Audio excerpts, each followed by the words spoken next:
Vegetables ഒക്കെ ഒരുവിധം cut ചെയ്തു. ഇനി എങ്ങനെയാ കുക്ക് ചെയ്യുന്നത്? നീ നേരത്തെ ദോശ ഉണ്ടാക്കിയതില്ല അബി, അതുപോലെ എന്തെങ്കിലുമൊക്കെ ചെയ്യാം. എനിക്ക് ദോശ ഉണ്ടാക്കാൻ മാത്രമേ അറിയൂ ഏട്ടാ, കറി വെക്കാനൊന്നും അറിയില്ല. ഏട്ടാ, യൂട്യൂബില് കുക്കിംഗ് വീഡിയോസ് ഉള്ളപ്പോ നമ്മൾ എന്തിനാ വെറുതെ ടെൻഷൻ ആവുന്നേ? Good idea. വീഡിയോ നോക്കി റെസിപ്പി ടകടകടകാന്ന് പറ, ഞാൻ പെട്ടെന്ന് ഉണ്ടാക്കാം.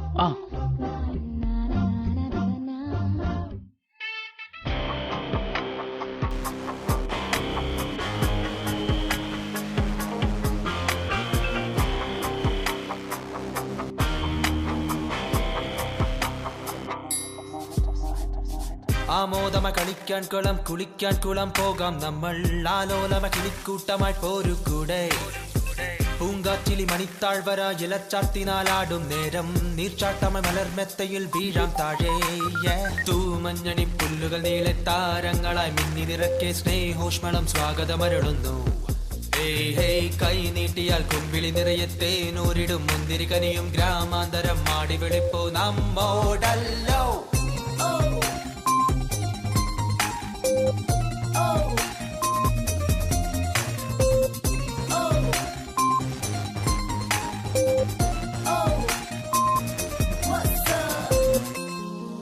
കിച്ചണേ കിഷ്കിന്ത കാണ്ട പോലെ ആക്കിയല്ലോ.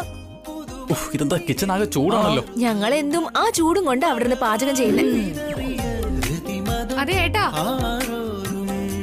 ആ എക്സോസ്റ്റ് ഫാൻ ഓൺ ആക്ക്, ചൂടെല്ലാം പുറത്തേക്ക് പോവും. ശരി ശരി ഏട്ടാ, ഇപ്പൊ ഓണാക്കാം.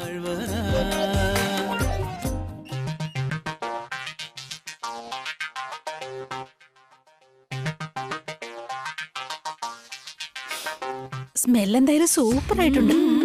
ടേസ്റ്റ് എങ്ങനെ ഉണ്ടാവോ എന്താവോ.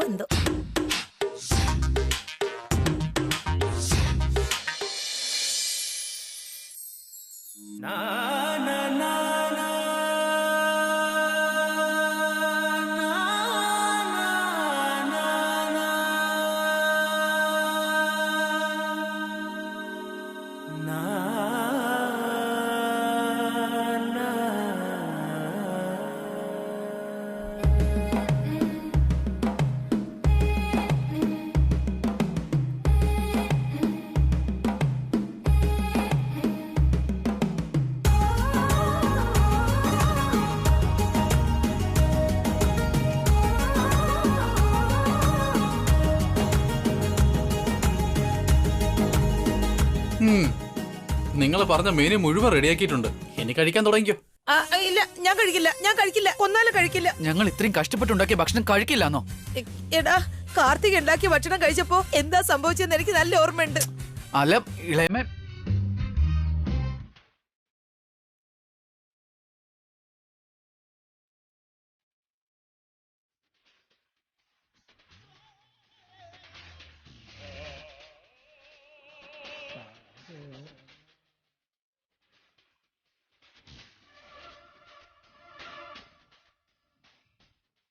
ഇപ്പൊ എന്റെ പാചകത്തിനെ കുറിച്ച് പറയുന്ന എന്തിനാ ആന്റി? നിങ്ങൾ പേടിക്കേണ്ട ആവശ്യമൊന്നുമില്ല, ധൈര്യമായിട്ട് കഴിച്ചോളൂ. കഴിക്കേ. വേറെ വഴിയൊന്നുമില്ല അബി.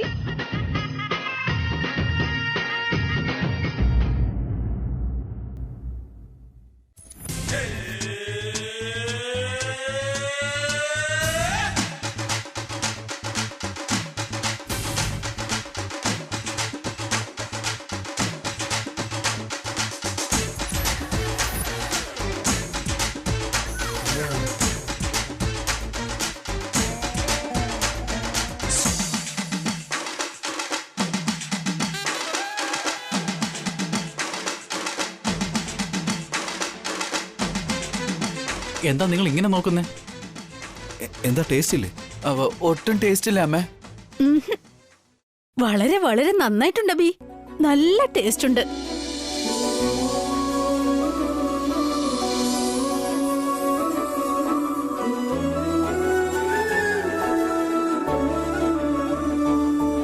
അതേ എടുത്തി, ഭക്ഷണം സൂപ്പർ ആയിട്ടുണ്ട്.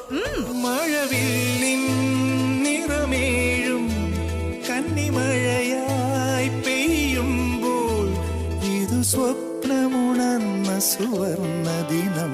ഒരു കോടി മംഗളം വരമരുളി മക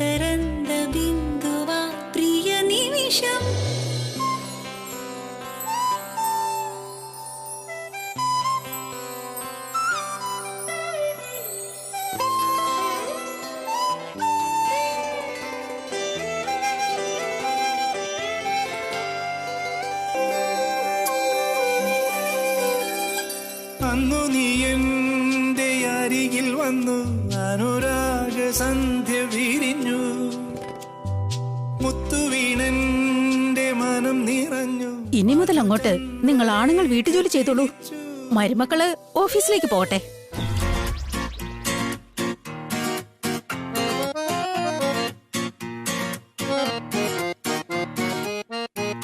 എല്ലാ ദിവസവും ഉണ്ടാക്കാനോ? അയ്യോ, ഞങ്ങളെ കൊണ്ടൊന്നും പറ്റില്ല. ഒരു ദിവസം കൊണ്ട് തന്നെ ഞങ്ങളുടെ പാതി ജീവൻ പോയ മട്ട. വീട്ടിൽ ഇത്രത്തോളം ജോലി ഉണ്ടെന്ന് അറിയില്ലായിരുന്നു. ദിവസം ഇത്രയും ജോലികളും നിങ്ങൾ എങ്ങനെയാ ചെയ്യുന്നേ? ഇപ്പൊ മനസ്സിലായോ നിങ്ങൾക്ക് ഇവിടെയുള്ള സ്ത്രീകൾ എന്തുമാത്രം കഷ്ടപ്പെടുന്നെന്ന്? മനസ്സിലാവുന്നുണ്ട് ഏട്ടത്തി. ശരിക്കും സ്ത്രീകൾ എന്ന് പറഞ്ഞാൽ വളരെ ഗ്രേറ്റ് ആണ്. ഞങ്ങൾ 3 പേര് പറഞ്ഞ വാക്ക് തിരിച്ചെടുക്കുന്നു. സ്ത്രീകൾക്ക് എല്ലാവർക്കും ഒരു ബിഗ് സല്യൂട്ട്. ഞങ്ങളോട് എല്ലാവരും ക്ഷമിക്കണം, ഞങ്ങൾക്ക് തെറ്റുപറ്റിപ്പോയി. സ്ത്രീകളെല്ലാവരും എപ്പോഴും വീട്ടിലാണ്. അവർക്കൊക്കെ എന്ത് ജോലിയാണുള്ളത്? വീട് വൃത്തിയാക്കി, തുണി അലക്കി, പാത്രം കഴുകി, പാചകം ചെയ്യുന്നല്ലാതെ അവർക്ക് എന്ത് കഷ്ടപ്പാടാന്ന് നമ്മളെല്ലാവരും വിചാരിക്കും. പക്ഷേ അവരെന്തുമാത്രം കഷ്ടപ്പെടുന്നുണ്ടെന്ന് ഞങ്ങളെപ്പോലെ നിങ്ങളൊന്ന് ചെയ്തു നോക്കും, അപ്പൊ മനസ്സിലാവും. നിങ്ങൾ കഷ്ടപ്പെട്ട് ചെയ്യുന്നതൊന്നുമല്ല, നിങ്ങൾക്ക് വേണ്ടി ഇഷ്ടത്തോടെ ചെയ്യുന്നതാ. അതുകൊണ്ടാ ഞങ്ങൾക്ക് കഷ്ടപ്പാട് തോന്നാത്തെ. പുറത്ത് നിങ്ങൾ ഞങ്ങൾക്ക് വേണ്ടി കഷ്ടപ്പെടുകയല്ലേ, അതുകൊണ്ടാ വീട്ടിലുള്ള സമയത്ത് നിങ്ങൾ സന്തോഷമായിട്ടിരിക്കട്ടെ എന്ന് ഞങ്ങൾ വിചാരിക്കുന്നത്. നിങ്ങൾ പറയുന്ന എല്ലാ ജോലിയും ഞങ്ങൾ ചെയ്തു തരും. ആണുങ്ങൾ വലിയവരാ, സ്ത്രീകൾ ചെറുതാന്നൊന്നും ഇല്ല. എല്ലാ ജോലിയും ഒന്ന് തന്നെയാ, എല്ലാ കഷ്ടപ്പാടും ഒന്ന് തന്നെയാ. പരസ്പരം എല്ലാവരും ബഹുമാനിക്കണം, സ്നേഹിക്കണം. അപ്പോ ഒരു പ്രശ്നവും ഉണ്ടാവില്ല. ശരിയാണമ്മേ. ഞങ്ങൾ പുറത്ത് ജോലി ചെയ്ത് ശമ്പളം വാങ്ങുന്നുണ്ടെങ്കിൽ നിങ്ങൾ ശമ്പളം ഇല്ലാതെ വീട്ടിൽ ഞങ്ങൾക്ക് വേണ്ടി ജോലി ചെയ്തു. പക്ഷെ നിങ്ങൾക്കൊരു സ്ഥാനമില്ല. എന്നാൽ ഇതാ ഈ ദിവസം മുതൽ ഞങ്ങളും നിങ്ങളുടെ ജോലിയിൽ കൂടെ സഹായിക്കും. അതുമാത്രമല്ല, ഇനി മുതൽ എല്ലാ ഞായറാഴ്ചയും സ്ത്രീകൾക്ക് അവധി പ്രഖ്യാപിക്കുന്നു. അന്ന് നിങ്ങളുടെ എല്ലാ ജോലിയും ഞങ്ങളായിരിക്കും ചെയ്യുന്നത്. ഓക്കെ അല്ലേ? ഒരുപാട് താങ്ക്സ് ഏട്ടാ. നിങ്ങളുടെ കഷ്ടപ്പാടിന് പ്രതിഫലം കിട്ടും. ഞങ്ങളുടെ കഷ്ടപ്പാടിന് പ്രതിഫലം ഇല്ല. നിങ്ങളുടെ പുഞ്ചിരിയാ ഞങ്ങളുടെ പ്രതിഫലം. ഞങ്ങൾ ഉണ്ടാക്കുന്ന ഭക്ഷണം കഴിച്ചത് നല്ലതാണെന്ന് കേൾക്കുന്നതാ ഞങ്ങളുടെ സന്തോഷം. ഞങ്ങൾ ചെയ്യുന്ന ജോലിയുടെ കഷ്ടപ്പാട് മനസ്സിലാക്കുന്നതും ഞങ്ങളുടെ സന്തോഷം. അതിൽ കൂടുതൽ നിങ്ങളുടെ അടുത്ത് നിന്ന് ഞങ്ങൾ ഒന്നും പ്രതീക്ഷിക്കുന്നില്ല. ഞായറാഴ്ച ഞങ്ങൾക്ക് അവധിയില്ലെങ്കിലും കുഴപ്പമില്ല. അന്ന് നിങ്ങളെല്ലാവരും വീട്ടിലുണ്ടാവുന്നത് കൊണ്ട് എല്ലാവരും ഒരുമിച്ച് ജോലി ചെയ്തു തന്നാൽ തന്നെ സന്തോഷം. തീർച്ചയായിട്ടും ഭാവനെ, ഇന്നു മുതൽ എന്നെ കൊണ്ട് ചെയ്യാൻ കഴിയുന്ന ജോലിയൊക്കെ ഞാൻ തന്നെ ചെയ്യും. അല്ലാതെ ഓരോ കാര്യത്തിനും നിന്നെ വെറുതെ വിളിച്ച് ഞാൻ ശല്യം ചെയ്യില്ല. അറിഞ്ഞോ അറിയാതെയോ നിന്നെ വേദനിപ്പിച്ചിട്ടുണ്ടെങ്കിൽ സോറി കേട്ടോ. അയ്യോ, അതിന്റെ ഒന്നും ആവശ്യമില്ല ഏട്ടാ. വെറുതെ ഒരു തമാശക്ക് ജോലി ചെയ്യിപ്പിച്ചു എന്നല്ലാതെ നിങ്ങൾ കഷ്ടപ്പെടുന്ന കണ്ടപ്പോ ഞങ്ങൾക്ക് ശരിക്കും ഒരുപാട് വിഷമമായി.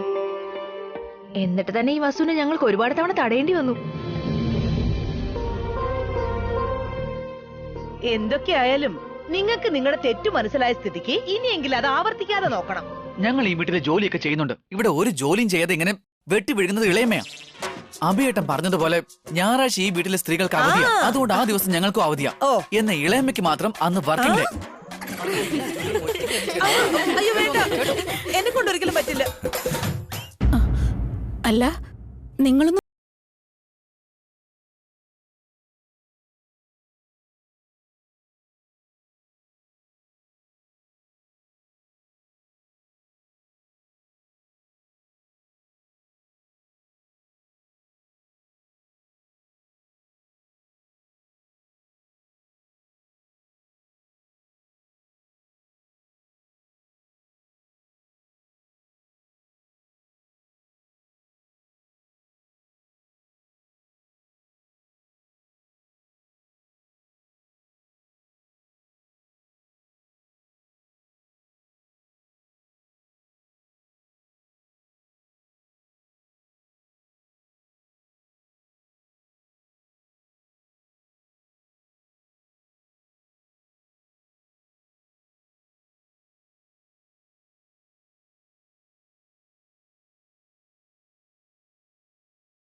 ഹലോ അച്ഛാ. എപ്പോഴും അച്ഛൻ മാത്രമേ ഉള്ളോ? ഈ അമ്മ എന്താ നീ മറന്നോ? അമ്മേ സുഖാണോ അമ്മേ? എനിക്ക് ഒട്ടും സുഖമില്ല. എന്തു പറ്റി അമ്മേ? എന്തെങ്കിലും പ്രശ്നമുണ്ടോ? എനിക്ക് നിന്നെ കാണാൻ തോന്നുന്നു മോളെ. ഉണ്ണി എന്നും സ്വപ്നം കാണാറുണ്ട്. എനിക്കും അമ്മയെ കാണണം തോന്നുന്നുണ്ട്. അച്ഛനോടൊപ്പം അമ്മയ്ക്ക് ഇങ്ങോട്ട് വന്നൂടെ? ഞാൻ അങ്ങോട്ട് വരുന്നൊന്നുമില്ല. നീ അവിയും കുട്ടികളും കൂടി ഞങ്ങളെ കാണാൻ ഇങ്ങോട്ടേക്ക് വാ. കല്യാണം കഴിഞ്ഞ ആ സമയത്തങ്ങാണ്ട് വന്നതാ. ഏട്ടന് ഓഫീസിൽ ഒരുപാട് ജോലിയുണ്ടമ്മേ, അതാ ഞങ്ങൾക്ക് അങ്ങോട്ട് വരാൻ പറ്റാത്തെ. ആരാ അമ്മ? അമ്മൂമ്മയാണോ? ഇങ്ങോട്ട് വന്നേ. ഹലോ മുത്തശ്ശി, സുഖാണോ? ഞാൻ സുഖമായിട്ടിരിക്കുന്നുണ്ണി. മോന് സുഖാണോ? എനിക്ക് സുഖം അമ്മൂമ്മ. അനിയത്തിമാര് സുഖായിരിക്കുന്നോ? നമ്മളെല്ലാരും കൂടെ സുഖമായിട്ടിരിക്കുന്നു അമ്മൂമ്മ. ഉണ്ണിക്കും അമ്മയ്ക്കും അനിയത്തിമാർക്കും കൂടി ഒരു തവണ ഇവിടെ ഞങ്ങളെ കാണാൻ വന്നിട്ട് പോയിക്കൂടെ? ഞങ്ങൾ ഉറപ്പായിട്ടും വരാം അമ്മൂമ്മ. അച്ഛന് ഒരുപാട് ജോലിയുള്ളതാ, അങ്ങനെയൊന്നും വാക്ക് കൊടുക്കരുത്. അതൊന്നും സാരയില്ലമ്മേ, ഞാൻ അച്ഛനോട് സംസാരിച്ചോളാം. ശരി അമ്മേ, ഞാൻ അമ്മയെ പിന്നീട് വിളിക്കാം. എന്തു പറ്റി സുശീല? അവർക്ക് ഉടനെ ഇങ്ങോട്ട് വരാൻ പറ്റില്ലെന്ന്. നീ വിഷമിക്കണ്ട സുശീല, ഫ്രീ ആവുമ്പോ നമുക്ക് അങ്ങോട്ട് പോവാലോ. നമുക്ക് എല്ലാവർക്കും കൂടെ അടിച്ചു പൊളിച്ചാലോ? വസുന്ധര, എന്റെ മൊബൈൽ ഒന്ന് എടുത്തോണ്ട് വരാമോ? Thank you.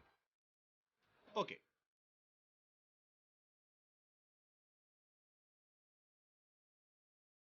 ഓക്കെ, നമുക്കിനി ഗെയിം കളിക്കാം. എന്താണ് ഗെയിം എന്ന് വെച്ചാൽ? ഫോൺ. Thank you. വസുന്ധര, താൻ ആരോടാ ഫോണിൽ സംസാരിച്ചേ? അത് അമ്മയോട് സംസാരിക്കുമായിരുന്നു. എന്താ വിശേഷം? ഏയ് വിശേഷമൊന്നുമില്ല, വെറുതെ വിളിച്ചതാ. അങ്ങനെയൊന്നും അല്ല അച്ഛാ, അമ്മൂമ്മ നമ്മളെ എല്ലാരോടും അങ്ങോട്ട് പോവാൻ പറഞ്ഞു. അച്ഛനെ കൊണ്ടൊന്നും പറ്റില്ല, നീ ഒന്നും മിണ്ടാതിരിക്കുണ്ണി. എന്താ അച്ഛാ, അച്ഛനെ കൊണ്ട് പറ്റില്ലേ? ആക്ച്വലി ഉണ്ണി അത്... അയ്യോ, അച്ഛൻ ഒരുപാട് ബിസിയാണെന്ന് നിനക്കറിയില്ലേ? ആവശ്യമില്ലാതെ അച്ഛനെ ബുദ്ധിമുട്ടിക്കാതെ ഉണ്ണി. അങ്ങനെയൊന്നും അച്ഛൻ പറഞ്ഞതേ ഇല്ലല്ലോ അമ്മേ. അച്ഛനത് പറഞ്ഞില്ലെങ്കിലും അച്ഛൻ ബിസിയാണെന്ന് എനിക്കറിയില്ലേ മക്കളെ. എന്താ അച്ഛാ, അച്ഛൻ ബിസിയാണോ? 2 ദിവസം ഓഫീസിൽ നിന്ന് ലീവ് എടുക്കാൻ പറ്റില്ലേ? തെറ്റാ മോളെ, അങ്ങനെ പറയാൻ പാടില്ല. ഞങ്ങൾ എന്താ ഞങ്ങളുടെ സ്കൂളിൽ നിന്ന് ലീവ് എടുക്കൂന്നാണോ പറഞ്ഞത്? അച്ഛനോട് ഓഫീസിൽ നിന്ന് ലീവ് എടുക്കാനല്ലേ പറഞ്ഞേ? ഓഫീസില് അച്ഛനല്ലേ പ്രിൻസിപ്പൽ, അച്ഛന് ലീവ് ചോദിക്കണ്ടല്ലോ. ലീവ് കൊടുക്കുന്നത് അച്ഛനല്ലേ? ശരിയല്ലേ അച്ഛാ, അച്ഛനല്ലേ ബോസ്? അച്ഛന് ബോസായി ആരും ഇല്ലല്ലോ. തെറ്റാ മോളെ, അച്ഛനെ അങ്ങനെ ബുദ്ധിമുട്ടിക്കരുത്. ഡ്രസ് എല്ലാം പാക്ക് ചെയ്തോളൂ, നമുക്ക് തന്റെ വീട്ടിലേക്ക് പോവാം. ഞാൻ പറഞ്ഞില്ലേ അച്ഛൻ ബിസി ആയിരിക്കുമെന്ന്. പറഞ്ഞ കേൾക്കില്ല.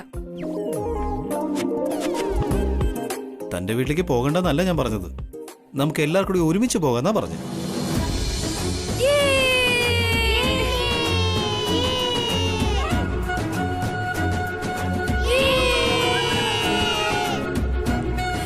സത്യമാണോ ഏട്ടാ? സത്യമായിട്ട് നാളെ നമ്മളെല്ലാരും ഒരുമിച്ച് തന്റെ വീട്ടിലേക്ക് പോകും. 2 days നമ്മൾ അവിടെ ആയിരിക്കും. ഒരുപാട് താങ്ക്സ് ഉണ്ട് ഏട്ടാ. താങ്ക്സ് ഒന്നും വേണ്ട. ഒരുപാട് നാളായിട്ട് തന്റെ വീട്ടിലേക്ക് പോകണമെന്ന് വിചാരിക്കുവാ. ഇന്ന് ആന്റി തന്നെ വിളിച്ചിരിക്കല്ലേ, കുട്ടികളും അങ്ങോട്ട് പോകണമെന്ന് ആഗ്രഹിച്ചിരിക്കുക. പുറത്ത് കാണിച്ചില്ലെങ്കിലും തനിക്കും വീട്ടിലോട്ട് പോകണമെന്ന് ആഗ്രഹം കാണില്ലേ? അതുകൊണ്ട് നമ്മൾ എല്ലാരും കൂടി പോകുന്നു. ഓക്കെ ഓക്കെ ഓക്കെ, ടൈം ഒരുപാടായി, നമുക്കപ്പോ ഉറങ്ങാൻ പോയാലോ? വേഗം പോ വേഗം പോ വേഗം പോ, ചെല്.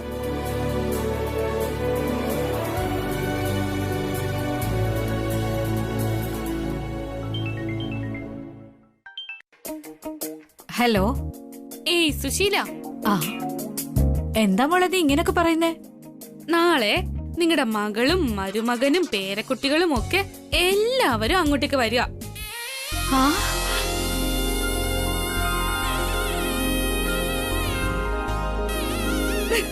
സന്തോഷമായില്ലമ്മേ? സത്യമാണോ? സത്യമായിട്ട് വരുമോ മോളെ? ഇപ്പൊ ഏട്ടൻ തന്നെ പറഞ്ഞു നാളെ രാവിലെ തന്നെ പുറപ്പെടാൻ. അതെ ഏട്ടാ, നാളെ വസു അവയും കുട്ടികളൊക്കെ വരുന്നുണ്ടെന്ന്. അവര് നാളെ തന്നെ വരുമെന്ന്. നാളെ തന്നെ അവരിങ്ങെത്തും. അമ്മേ ഇത്രക്ക് തിടുക്കം കൂട്ടണ്ട, സമാധാനായിട്ടിരിക്ക്. ഞങ്ങള് വരുന്നത് വരെ ഒന്ന് സമാധാനിക്ക്. ഒരുപാട് താങ്ക്സ് മോളെ. താങ്ക്സ് എനിക്കല്ല അമ്മേ, നാളെ അമ്മയുടെ മരുമകനോട് പറയും. എന്നാ വെക്കട്ടെ അമ്മേ.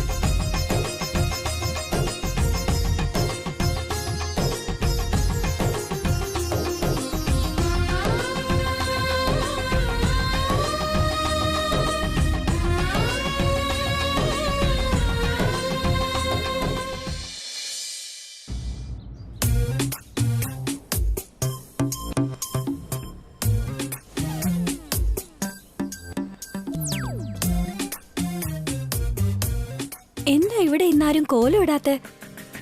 ദിവസവും രാവിലെ വസുവേട്ടത്തെയോ ഭാവനേട്ടത്തെയോ കോലം ഇടുന്നതാണല്ലോ. ഇന്നെന്തോ അവര് രണ്ടാളും എണീറ്റില്ലാന്ന് തോന്നുന്നു. ഇന്ന് ഞാൻ തന്നെ കോലം ഇടും.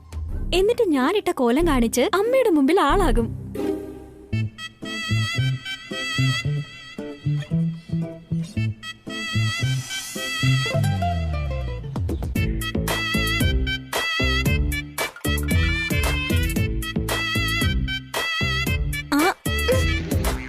ആദ്യം കോലമല്ലേ വരയ്ക്കേണ്ടത്, എന്നിട്ടല്ലേ കളർ ഇടേണ്ടത്. എല്ലാം മറന്നുപോയി. ഈ കളേഴ്സ് ഇവിടെ വച്ചിട്ട് കോലമാവ് എടുത്തിട്ട് വരാം.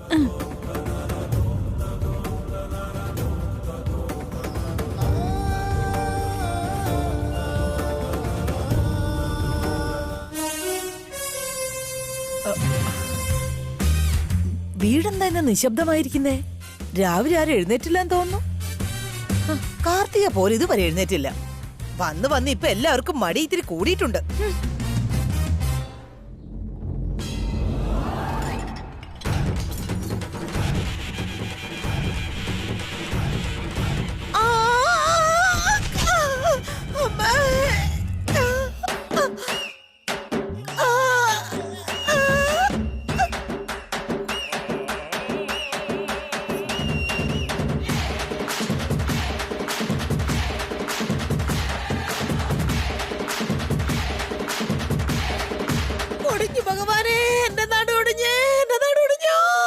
എന്താ ഇളയമേ, വീട്ടില് ബെഡില്ലേ, ഇവിടെ വന്ന് കിടക്കുന്നു.